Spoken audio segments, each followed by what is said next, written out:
भएको छ नि धन्यवाद। तपाईले बाइबल पढ्नु भएको छ नि धन्यवाद। तपाईले आराधना गर्नु भएको छ नि धन्यवाद।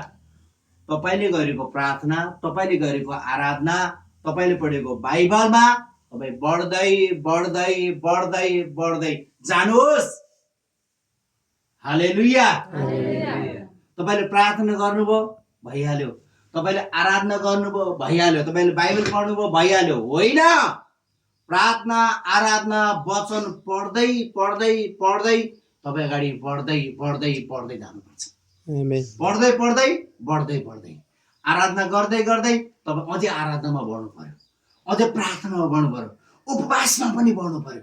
हामीले उपवास बस्यौँ, हामीले प्रार्थना गर्यौँ, हामीले बाइबल पढ्यौँ, के तपाई त्यहाँ बढ्नु भएको छ? के बढ्दै बढ्दै बढ्दै अगाडि जानु भएको छ? यदि बढ्दै बढ्दै अगाडि जानु भएको तपाईँ सफलता पनि पाउनुहुनेछ। आमेन।